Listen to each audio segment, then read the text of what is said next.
Hello everyone, welcome to my YouTube channel Pravit Shikha. आज की video में हम पढ़ेंगे मैनेजमेंट क्या होता है, किस टाइप का मैनेजमेंट होता है और मैनेजमेंट की प्रोसेस क्या होती है, इसका मतलब समझेंगे पूरा। Define management. Management can be defined as a process of getting the work और the task done that is required for achieving the goals of an organization in an efficient and effective manner. Management क्या होता है? ये एक ऐसा process होता है जिसके अंदर काम किया जाता है, टास्क को पूरा किया जाता है ताकि हमारा जो ऑर्गेनाइजेशन का गोल है उसको अचीव कर पाएँ। किस तरीके से? एफिशिएंट और इफ़ेक्टिव तरीके से।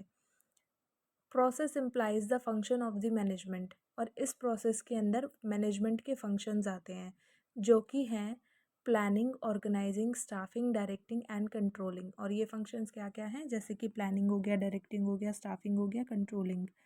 ठीक है। On the other hand, effective implies completing the given task and work, while efficient means successfully completing the task with minimum possible cost. Effective का मतलब क्या होता है कि टास्क को कंप्लीट करना काम के दौरान, ठीक है। और एफिशिएंट का मतलब होता है सक्सेसफुली कंप्लीट करना टास्क को मिनिमम कॉस्ट के अंदर, ठीक है। एफिशिएंसी और इफ़ेक्टिवनेस के साथ कंप्लीट करना, दोनों चीज़ों को ध्यान में रख के। Thus manner can be defined as the process of planning, organising, staffing, directing and controlling such that the goals of the organisation are achieved successfully with minimum cost and resources. तो इसलिए कहा जाता है मैनेजमेंट एक ऐसा process है जिसके अंदर प्लानिंग, ऑर्गेनाइजिंग, स्टाफिंग, डायरेक्टिंग और कंट्रोलिंग ये सब कुछ किया जाता है ताकि जो ऑर्गेनाइजेशन का गोल है वो सक्सेसफुली कम से कम रिसोर्सेज का इस्तेमाल करके, कम से कम कॉस्ट का इस्तेमाल करके पूरा किया जा सके। ठीक है, ये होता है मैनेजमेंट का मतलब। प्लानिंग, चीज़ों को प्लान करना, ऑर्गेनाइज करना, डायरेक्ट करना किस तरह से होना है, और फिर उन्हें कंट्रोल करना, लोगों को अपॉइंट करना, स्टाफिंग करना। ये इसके अंदर फंक्शंस होते हैं किसके? मैनेजमेंट के, जो कि परफॉर्म किए जाते हैं किसके अंदर? मैनेजमेंट के अंदर। तो ये कैसा प्रोसेस होता है जिसके अंदर लोगों को अपॉइंट किया जाता है, प्लान किया जाता है, ऑर्गेनाइज किया जाता है, उनको उनकी स्टाफिंग की जाती है, फिर उनको कंट्रोल किया जाता है। ये सब कुछ किसके अंदर होता है? मैनेजमेंट के अंदर होता है। और किस तरह से किया जाता है? इफेक्टिव और एफिशिएंट मैनर में। अब हम आ जाते हैं इसके कैरेक्टरिस्टिक्स पे। मैनेजमेंट के दो कैरेक्टरिस्टिक्स बताए गए हैं यहाँ पे, ठीक है। पहला है परवेसिव, दूसरा है कॉन्टिन्यूस प्रोसेस। क्या है परवेसिव का मतलब? क्या होता है?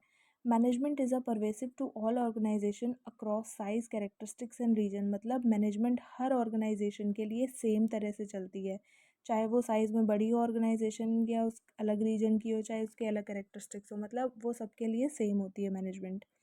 This is all organisations what large or small working, whether for economic, social or political interest and in any region need management।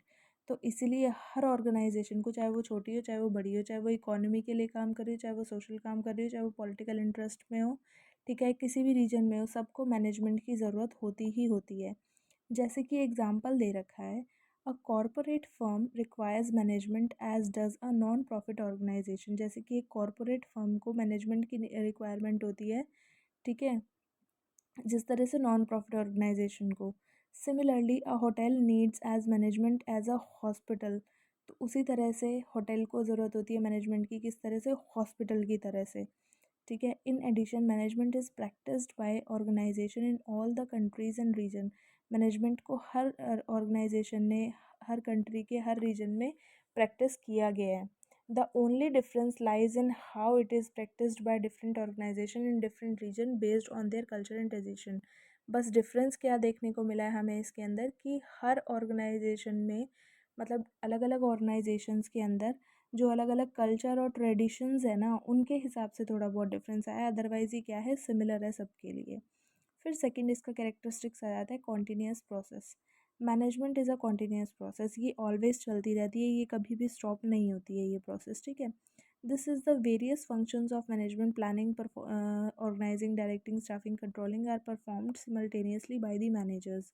और इसके अंदर बहुत सारे फंक्शंस हैं मैनेजमेंट के जो कि परफॉर्म किए जाते हैं मैनेजर के द्वारा। जैसे कि प्लानिंग करना, प्लानिंग मतलब कि क्या करना है, क्या गोल है, किस तरह से अचीव करना है, क्या स्ट्रैटेजीज़ होनी चाहिए। ऑर्गेनाइजिंग मतलब ठीक है, आप प्लान कर लिया, अब किस तरह से ऑर्गेनाइज़ किया जाएगा सारी चीज़ों को। डायरेक्टिंग मतलब डायरेक्ट करना कि अच्छा अब ये काम, ये ऑर्गेनाइजिंग हो गई है, अब इसको इस तरह से करो आप, ठीक है, ये तरीका होगा। फिर स्टाफिंग मतलब लोगों को ढंग से अपॉइंट करना, जो जिस काम के लिए उसको उस डिपार्टमेंट में डालना है एंड ऑल। कंट्रोलिंग मतलब फिर उनको कंट्रोल करना, मैनेज करना वर्क को कि किस तरह से करना है, किस तरह से नहीं करना, उन्हें सिखाना सब कुछ। तो ये सब कौन परफॉर्म करता है? मैनेजर परफॉर्म करता है। हाउ एवर द फोकस और the priority of the manager may differ from day to day. और इसी तरह से जो मैनेजर की प्रायोरिटी है जिस पे वो फोकस करता है, ठीक है, वो हर डे बाय डे बदलती रहती है, चेंज होती रहती है। While on one day the manager met devote more time towards planning. कई बार ऐसा भी होता है कि एक दिन मैनेजर सबसे ज़्यादा टाइम अपना प्लानिंग के लिए दे रहा है, while on other day more time में बी स्पेंड ऑन कंट्रोलिंग। और ऐसा भी देखा जाता है कि दूसरे दिन फिर वो किसके ऊपर फोकस कर रहा है, ज़्यादा टाइम किसके ऊपर स्पेंड कर रहा है? कंट्रोलिंग के ऊपर। तो ये इसके दो कैरेक्टरिस्टिक्स है, परवेसिव और कॉन्टीन्यूस प्रोसेस। परवेसिव मतलब हर ऑर्गेनाइजेशन को मैनेजमेंट चाहिए ही चाहिए होता है, चाहे वो डिफरेंट रीजन की हो, डिफरेंट कंट्री की हो, चाहे वो स्मॉल हो, चाहे वो लार्ज हो, चाहे वो किसी के लिए भी काम कर रही हो, इकोनॉमी के लिए, सोशल वर्क कर रही हो या पॉलिटिकल वर्क कर रही हो, सबको मैनेजमेंट की ज़रूरत होती है। ठीक है, बस अंतर इतना आ जाता है लोगों के ऑर्गेनाइजेशंस में कि कल्चर और ट्रेडिशन के अकॉर्डिंग वो थोड़े बहुत चेंजेस ले आते हैं, अदरवाइज़ ये चलती ही रहती है। कॉन्टीन्यूस प्रोसेस क्या है? It never stops. ठीक है, मैनेजमेंट कभी भी स्टॉप नहीं होता है, ये एक कॉन्टीन्यूस प्रोसेस है जो चलता रहता है। इसके अंदर मैनेजर फंक्शंस परफॉर्म करता है, कैसे? प्लानिंग करता है, ऑर्गेनाइजिंग करता है, डायरेक्टिंग करता है, स्टाफिंग करता है, कंट्रोलिंग करता है। ये सब कुछ कौन परफॉर्म करता है? मैनेजर परफॉर्म करता है। कई बार मैनेजर की प्रायोरिटी कुछ और होती है, कई बार वो अपना टाइम इन्वेस्ट कहीं और कर रहा होता है और अगले दिन कहीं और कर रहा होता है, तो वो डे बाय डे चेंज होती रहती है। जब उसको जिस चीज़ में अपनी इन्वेस्टमेंट की ज़्यादा ज़रूरत फील होती है अपने टाइम की, तो वो उस चीज़ पे फोकस करता है। तो ये था हमारा मैनेजमेंट और उसके टू कैरेक्टरिस्टिक्स। अब हम मिलते हैं नेक्स्ट वीडियो में। अगर आपको वीडियो अच्छी लगी तो प्लीज़ लाइक कमेंट शेयर ज़रूर करना। Thank you so much.